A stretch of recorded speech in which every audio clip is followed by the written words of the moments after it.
너 대체 누구라고 감히 나를 이렇게 배신할 수 있지? 내 가장 친한 친구랑 몰래 어울리다니 창피하지도 않니? 너 아직 사람이야? 닥쳐. 당신이 완벽한 줄 알아? 맨날 일만 하는 남편이 뭘 사랑할 줄 알아? 내가 왜 그런 사람에게 충실해야 해? 사랑? 너 같은 싸구려가 다른 남자와 침대에 기어들어가면서 사랑을 요구해?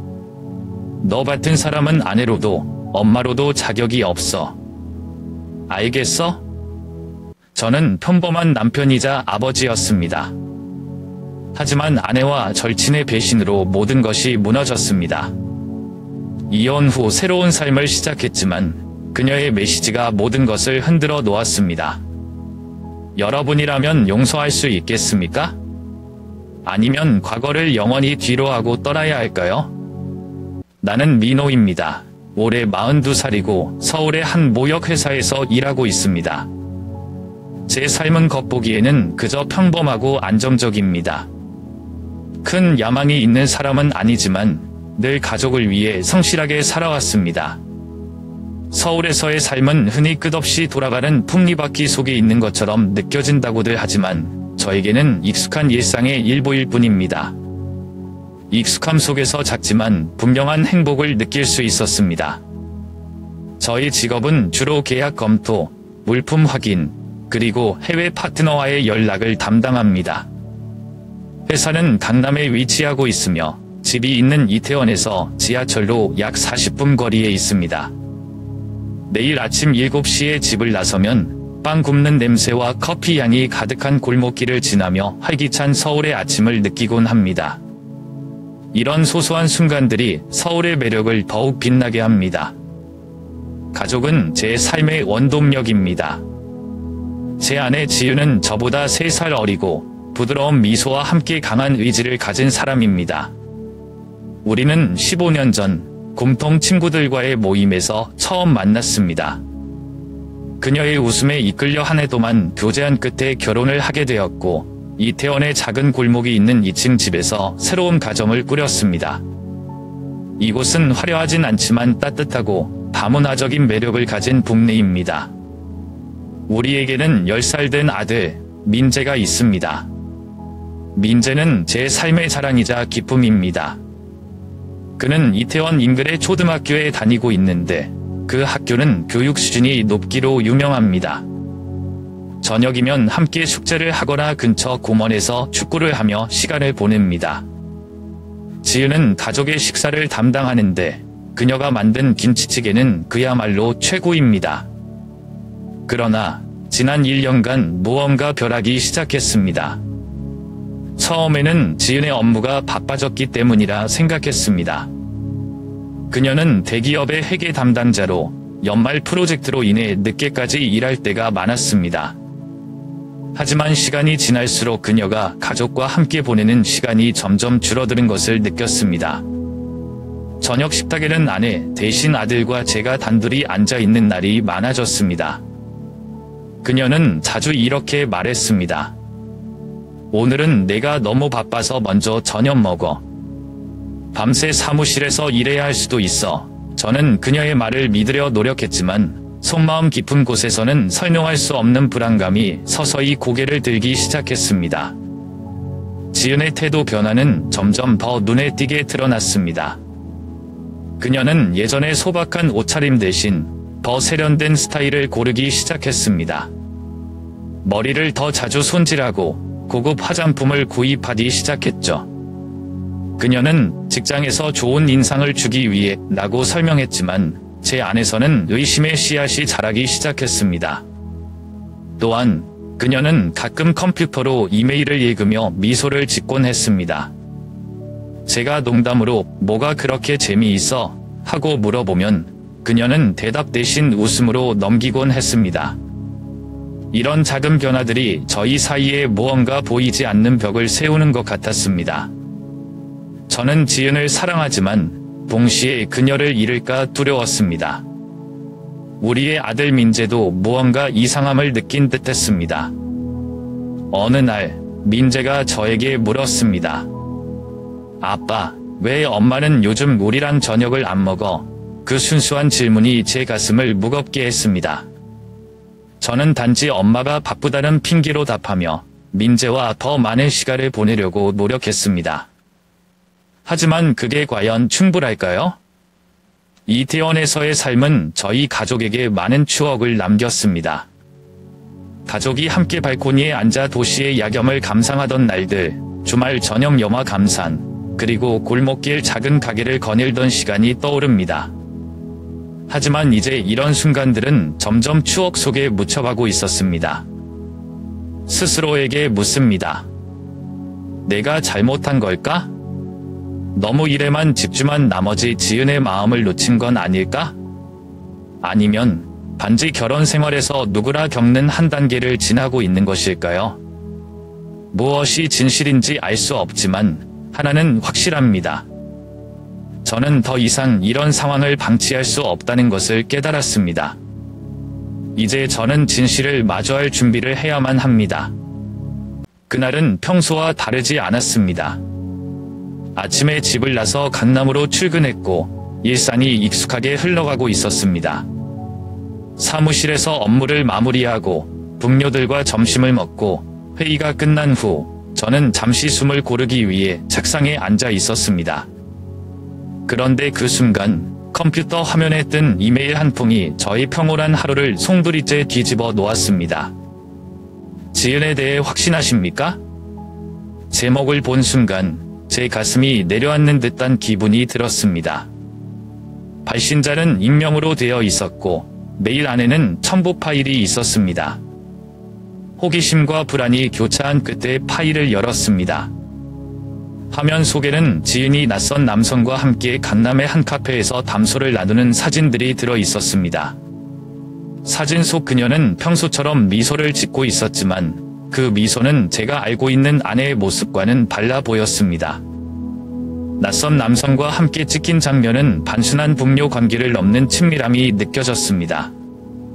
제 심장은 그 순간 멈춘 것만 같았습니다. 그녀를 믿고 있었기에, 그리고 우리 가정을 지키고자 노력해왔기에 그 충격은 이루 말할 수 없었습니다. 그날 밤 저는 지은과 마주 앉았습니다. 저녁 식사가 끝난 후 민재가 자기 방에서 숙제를 하고 있을 때 저는 최대한 차분하게 말을 꺼냈습니다. 지은, 오늘 이상한 이메일을 받았어. 어떤 이메일? 그녀는 태연하게 물었지만 약간의 긴장감이 느껴졌습니다. 너와 한 남자가 카페에서 찍힌 사진이었어. 설명 좀 해줄래? 그 순간 지은의 얼굴이 하얗게 질렸습니다. 그녀는 순간적으로 당황한 듯 했지만 금세 차분함을 되찾으려는 모습이었습니다. 아, 그 사람은 우리 회사 동료야. 중요한 프로젝트 때문에 강남에서 미팅을 했어. 그럼 왜 굳이 카페에서 만나야 했지? 제가 계속 묻자 그녀는 한숨을 쉬며 말을 이었습니다. 프로젝트 회의 후 간단히 얘기 나누려고 간 것뿐이야. 당신도 알잖아. 우리 회사 사람들은 이런 일이 자주 있어. 지은은 울음을 터뜨리며 저를 비난했습니다. 왜 나를 의심하는 거야? 나는 당신과 민재를 위해 이렇게 열심히 일하고 있는데 그냥 궁금해서 물어본 거야. 내가 무슨 잘못을 했다고 말하는 게 아니야. 제가 진정시키려 했지만 지은의 눈물은 멈추지 않았습니다. 그녀는 제 손을 붙잡으며 말했습니다. 당신은 나를 믿어줘야, 그래야 우리가 이 모든 걸 함께 이겨낼 수 있어. 그녀는 민재를 언급하며 가족의 중요성을 강조했고 결국 저는 더 이상 추궁하지 않기로 했습니다. 지은의 눈물과 말에 무너져 내린 것은 저였습니다. 그러나 의심은 쉽사리 사라지지 않았습니다. 그날 밤 지은은 평소처럼 민재를 재우고 나서 방으로 들어갔습니다. 저는 거실에 홀로 남아 그녀의 말을 곱씹어 보았습니다. 그녀의 눈물과 설명은 설득력 있었지만 제 마음 한구석에서는 계속해서 의문이 피어올랐습니다. 내가 괜히 의심하는 겁니다. 아니면 정말로 무언가 숨기고 있는 걸까? 이런 생각들이 머릿속을 떠나지 않았습니다. 결국 저는 그녀를 믿기로 했습니다. 우리의 결혼 생활과 민재를 위해서라도 저는 의심보다는 믿음을 선택해야 했습니다. 하지만 그날 이후로 마음속 어딘가에 남은 불안감은 완전히 사라지지 않았습니다. 그것은 마치 어두운 구름처럼 제 삶의 그림자를 드리웠습니다. 지은의 행동은 점점 더 이상해지기 시작했습니다. 어느 날 그녀가 샤워를 하러 간 사이 저는 휴대폰을 손에 들었습니다. 그녀의 행동과 변화된 태도를 설명할 단서를 찾고 싶었기 때문입니다. 하지만 제가 휴대폰을 열려고 하자 지인이 갑자기 욕실에서 나와 제 손에서 휴대폰을 빼앗았습니다. 뭐 하는 거야? 내 프라이버시는 없어? 지은의 목소리는 분노로 가득 차 있었고 그 순간 그녀의 눈빛에서 강한 경계심을 느꼈습니다. 저는 당황했지만 최대한 표정을 유지하려고 노력했습니다. 그냥 내가 무슨 일이 있는지 알고 싶었어. 너 요즘 너무 바뀌었어. 내가 일에 치여 힘든 건데 그걸 믿지 않고 나를 의심하는 거야? 지은의 말투는 단호했지만 제 마음속의 의구심은 더 커져만 갔습니다. 결국 저는 직접 진실을 확인하기로 마음먹었습니다. 그녀를 향한 사랑과 믿음은 여전히 있었지만 동시에 더 이상 불확실한 상황에 머무를 수 없었습니다. 그래서 저는 그녀를 조용히 따라다니기로 결심했습니다. 가을 저녁, 저는 진실을 마주하게 되었습니다. 그날은 일찍 퇴근한 날이었습니다. 집으로 돌아가는 대신 지인이 일을 끝내고 어디로 가는지 뒤쫓아보기로 했습니다. 그녀는 강남의 사무실에서 나오더니 낯선 남자와 만나 택시를 탔습니다. 저는 멀찍이 뒤따라갔습니다. 택시는 한적한 골목에 위치한 작은 호텔 앞에 멈췄습니다. 지은과 그 남자는 서로를 자연스럽게 바라보며 호텔 안으로 들어갔습니다. 그 광경을 보는 순간 제 가슴은 무너져 내렸습니다. 호텔 문 앞에서 저는 몇 분 동안 망설였습니다. 안으로 들어가 그들에게 직접 대면할까 고민했지만 끝내 그러지 못했습니다. 대신 보다 확실한 증거를 얻기 위해 전문적인 도움을 받기로 했습니다. 탐정을 고용해 조사를 시작했습니다. 이틀 후 탐정은 지은의 행동을 추적하기 시작했습니다. 매일 밤마다 결과를 기다리며 불안한 시간을 보냈습니다. 그리고 일주일 후 탐정이 저에게 보고서를 건네주었습니다. 보고서를 읽으면서 저는 분노와 슬픔이 뒤섞인 감정에 휩싸였습니다. 지은은 지난 6개월 동안 저의 절친한 친구 석진과 불륜 관계를 이어왔다는 사실이 적혀 있었습니다.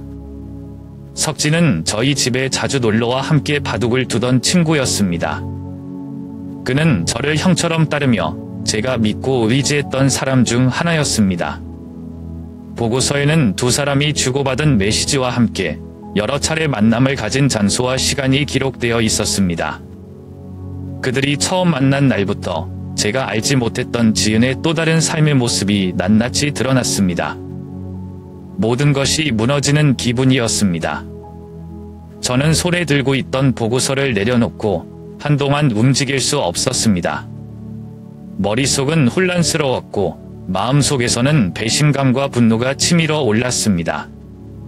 어떻게 그녀가, 그리고 석진이 이런 일을 저지를 수 있었을까? 하지만 분노에 휩싸인 채로 결정을 내릴 수는 없었습니다. 앞으로 어떻게 해야 할지, 지은과 석진을 어떻게 대해야 할지 차분히 생각해야 했습니다.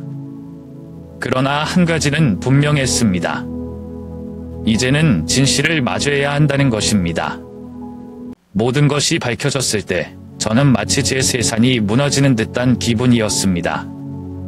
보고서를 받은 지 며칠 동안 저는 아무 일도 하지 못하고 멍하니 앉아 있었습니다.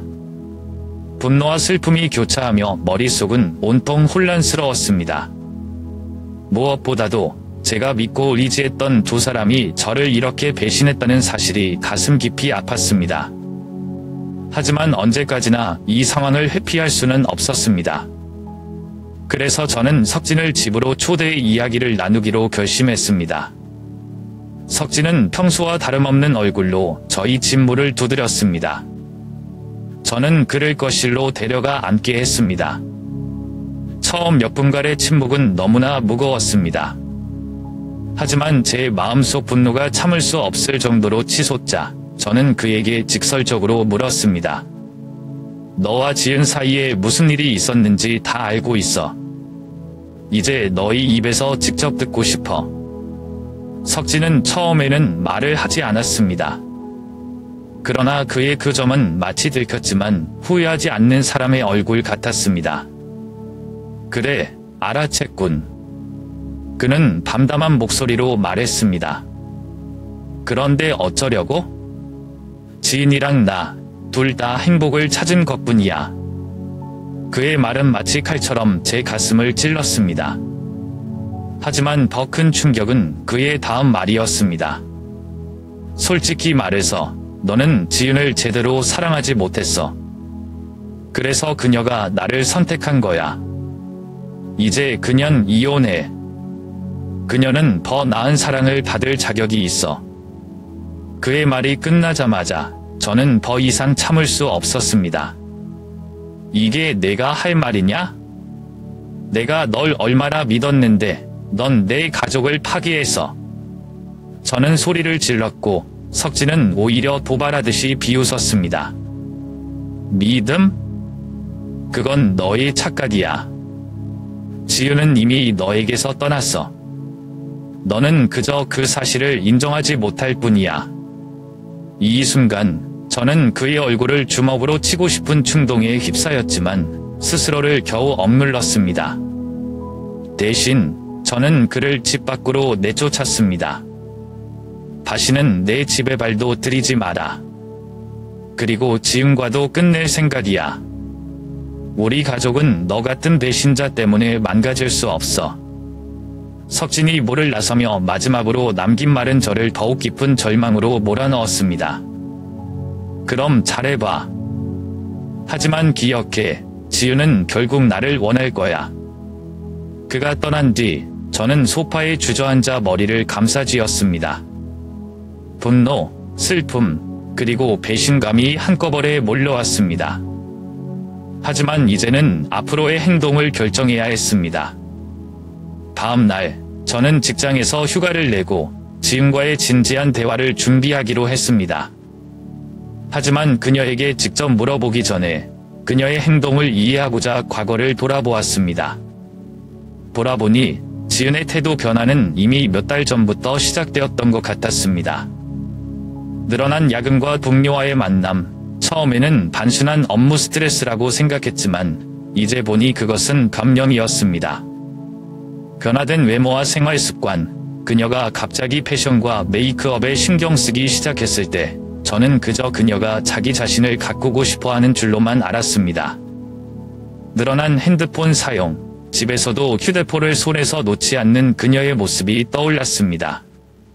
이 모든 것이 뒤늦게 의심스러워졌습니다. 왜 그때는 이러한 신호들을 무시했을까요? 저는 스스로를 자책했습니다. 저는 집으로 돌아온 지은과 마주 앉아 조용히 말문을 열었습니다. 석진과의 관계, 이제는 숨기지 말고 솔직히 말해줘. 그녀는 놀란 표정을 지으며 처음에는 모든 것을 부인했습니다. 하지만 제가 이미 증거를 가지고 있다는 것을 알게 된 순간 그녀는 눈물을 흘리며 말했습니다. 미안해, 민호. 나도 이렇게 될 줄 몰랐어. 처음에는 그냥 의지할 사람이 필요했을 뿐이야. 하지만 점점 더 멀어지게 된 건 사실이야. 그녀의 고백은 제 마음을 더 아프게 했습니다. 하지만 그녀의 말은 단지 변명으로밖에 들리지 않았습니다. 그럼 이제 어떻게 하려고? 나와 민재는 내 삶에서 아무것도 아닌 거야? 지은은 대답하지 못하고 그저 고개를 떨구었습니다. 그날 밤 저는 혼자 방에 앉아 깊이 생각했습니다.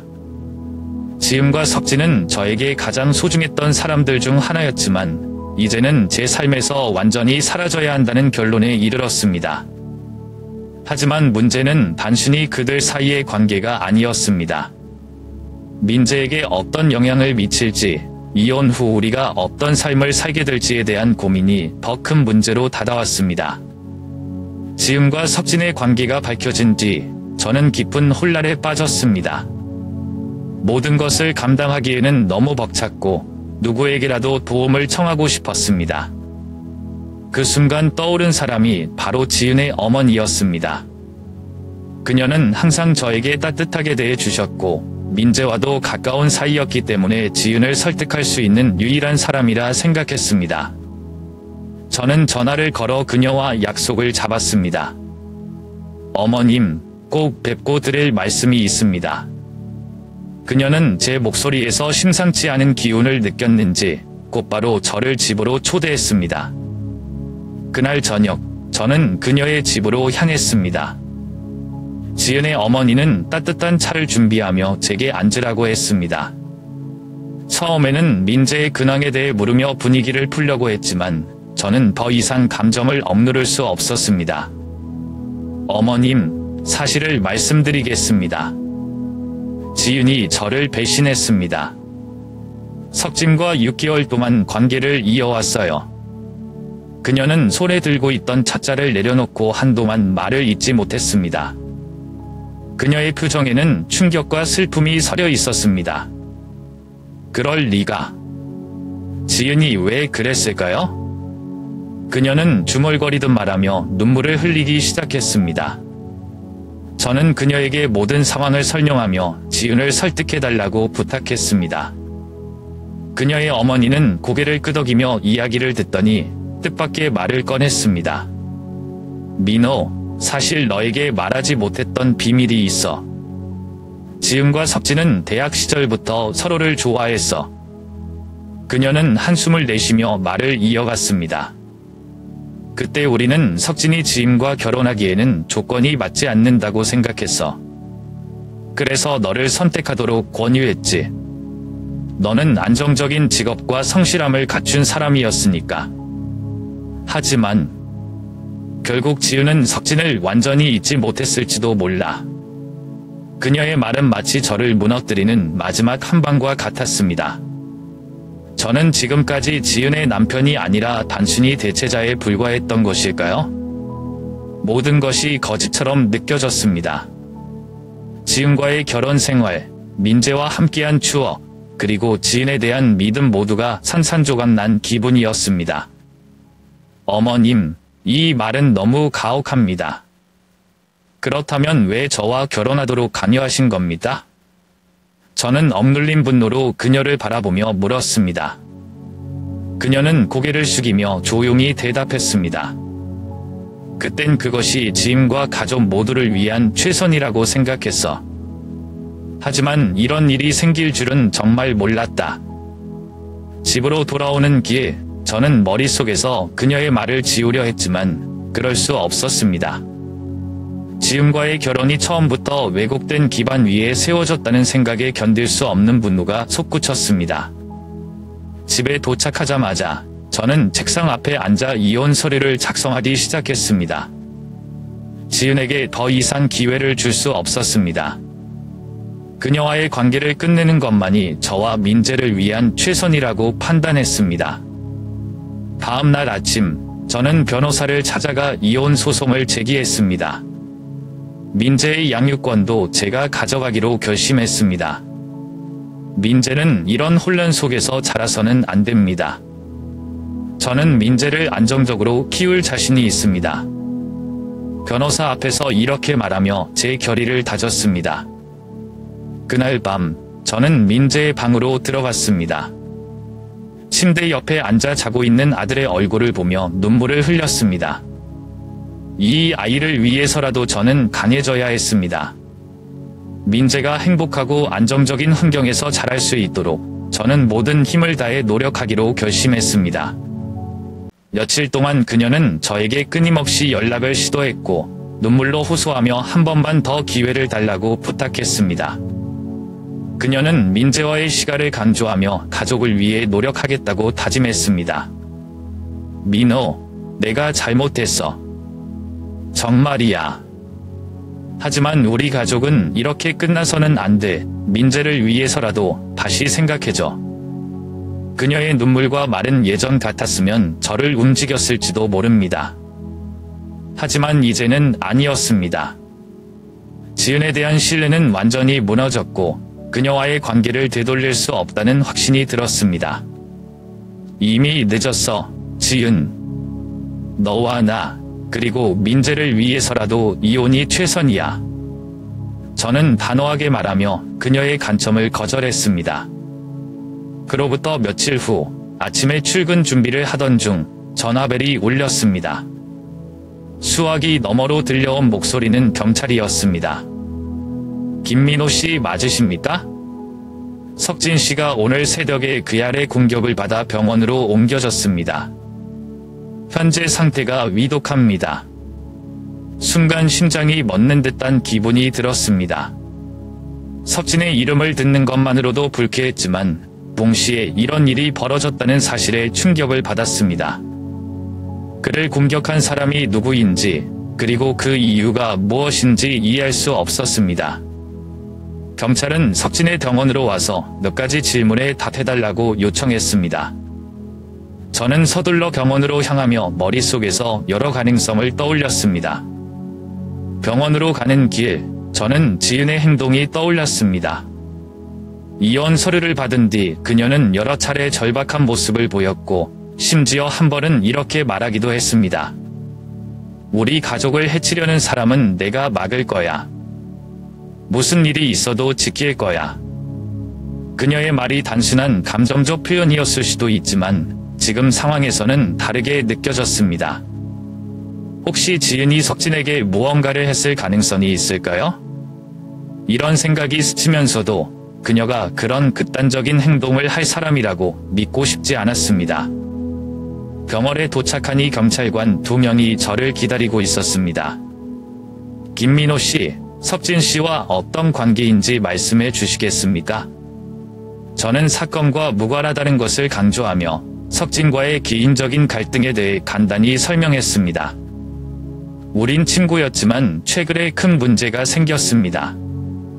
그러나 저는 이런 일이 일어날 줄은 전혀 예상하지 못했습니다. 경찰은 제 진술을 기록한 뒤 석진의 현재 상태를 알려주었습니다. 그는 심각한 부상을 입었지만 생명은 위독한 상태에서 벗어났다고 했습니다. 누군가 그를 심하게 폭행한 뒤 도주한 것으로 보인다는 설명이 이어졌습니다. 집으로 돌아온 뒤 저는 지은에게 전화를 걸었습니다. 지은, 오늘 새벽에 석진이 공격당해서 병원에 실려갔어. 그녀는 잠시 침묵하더니 떨리는 목소리로 대답했습니다. 그게 정말이야? 어떻게 그런 일이? 그녀의 목소리는 놀람과 공포로 가득 차 있었지만 동시에 무언가를 숨기고 있는 듯한 느낌도 들었습니다. 혹시 이 일에 너와 관련된 게 있니? 제가 단도직입적으로 묻자 그녀는 즉시 부인했습니다. 말도 안 돼. 내가 왜 그런 일을 해? 민호, 나를 어떻게 보는 거야? 지은의 부인은 강력했지만 그녀의 반응은 저에게 의구심을 떨칠 수 없게 만들었습니다. 그날 밤 저는 침대에 누워 잠을 이루지 못했습니다. 석진을 공격한 사람이 누구인지, 왜 그런 일을 벌였는지에 대한 의문이 머릿속을 떠나지 않았습니다. 지은이 정말로 이 일과 관련이 없다면 그를 공격한 사람은 누구일까요? 한편으로는 이 사건이 단순한 우연일 수도 있다는 생각이 들었습니다. 그러나 모든 상황이 얽히고 설킨 지금 무엇이 진실이고 무엇이 거짓인지 구분하기 어려웠습니다. 결국 저는 지은과 이혼했습니다. 법원은 민재의 양육권을 저에게 주었습니다. 이는 제가 원했던 결과였지만 동시에 한편으로는 씁쓸한 승리처럼 느껴졌습니다. 우리가 함께했던 집에서 지인이 짐을 싸서 나가는 모습을 보는 순간 마음 한구석에 깊은 허전함이 몰려왔습니다. 그녀는 눈물을 흘리며 마지막으로 말했습니다. 민호, 정말 미안해. 하지만 언젠가 너도 날 이해할 수 있기를 바랄게. 그녀의 말은 진심처럼 들렸지만 이미 너무 늦었습니다. 지은이 떠난 뒤 저는 민재와 함께 새로운 일상을 꾸리기 시작했습니다. 아버지와 아들 둘만의 삶은 쉽지 않았습니다. 아침마다 민재를 깨워 학교에 데려다주고 다시 회사로 향하는 일이 반복되었습니다. 주말에는 함께 시간을 보내기 위해 근처 공원에서 축구를 하거나 작은 식당에서 떡볶이를 사 먹곤 했습니다. 민재는 처음엔 어머니가 없는 집에 적응하지 못해 힘들어했지만 점차 상황을 받아들이기 시작했습니다. 그러나 가끔 그는 저에게 물었습니다. 아빠, 엄마는 왜 우리랑 안 사는 거야? 이 질문에 답하는 것이 가장 어려웠습니다. 엄마와 아빠가 서로를 이해하지 못해서 그런 거야. 하지만 엄마는 여전히 너를 사랑해. 저는 민재를 안심시키려 노력했지만 그가 이해했는지는 알 수 없었습니다. 지은은 집을 떠났지만 그녀가 여전히 민재를 보고 싶어 한다는 것을 알았습니다. 학교 선생님은 가끔 그녀가 몰래 학교에 와서 멀리서 민재를 지켜보는 것을 목격했다고 말했습니다. 지은 씨가 운동장에서 놀고 있는 민재를 보면서 울기도 하더라고요. 이 말을 들었을 때 저는 복잡한 감정에 휩싸였습니다. 그녀의 행동이 민재를 얼마나 사랑하는지를 보여주는 듯했지만 동시에 그녀와의 관계가 끝났음을 다시금 상기시켰습니다. 어느 날 밤 회사에서 늦게 퇴근해 집으로 돌아왔을 때 휴대폰에 메시지가 하나 와 있었습니다. 발신자는 지인이었습니다. 민호, 나는 내가 나를 용서하지 않을 거라는 걸 알아. 하지만 가족을 잃고 싶지 않아. 우리 다시 시작할 수 있을까? 이 짧은 메시지는 제 마음속에 깊은 파장을 일으켰습니다. 그녀의 말은 단순한 후회인지 아니면 진심으로 가족을 되찾고자 하는 노력인지를 알 수 없었습니다. 하지만 한 가지는 분명했습니다. 그녀의 질문은 저를 밤마다 잠 못 이루게 만들었습니다. 며칠 동안 저는 지은의 메시지를 반복해서 읽었습니다. 그녀를 용서하고 다시 시작한다면 민재는 어머니와 함께할 수 있는 기회를 얻을 것입니다. 하지만 그것이 올바른 선택일까요? 용서를 한다고 해도 우리가 과거의 상처를 극복하고 진정으로 다시 행복할 수 있을까요? 모든 결정은 제게 달려 있었습니다. 가족을 지키려는 노력인지 아니면 과거의 실수를 반복하지 않으려는 선택인지 그 어느 쪽도 쉬운 답이 아니었습니다. 지은과의 행복했던 순간들이 머릿속을 스쳐 지나갔습니다. 처음 만났을 때의 설렘, 민재가 태어났을 때의 감동, 그리고 함께 꾸려왔던 가정의 따뜻함. 하지만 동시에 그녀의 배신과 그로 인해 무너진 신뢰 역시 잊을 수 없었습니다. 마지막으로 그녀의 메시지를 보며 저는 깊은 숨을 내쉬었습니다. 지은, 우리 다시 시작할 수 있을까? 아니면 모든 것을 과거에 남겨두고 새로운 길을 걸어야 할까? 그 답은 아직 결정되지 않았습니다. 하지만 이제 저는 과거에 매여 있기보다 미래를 위해 용기를 낼 준비가 되어 있었습니다.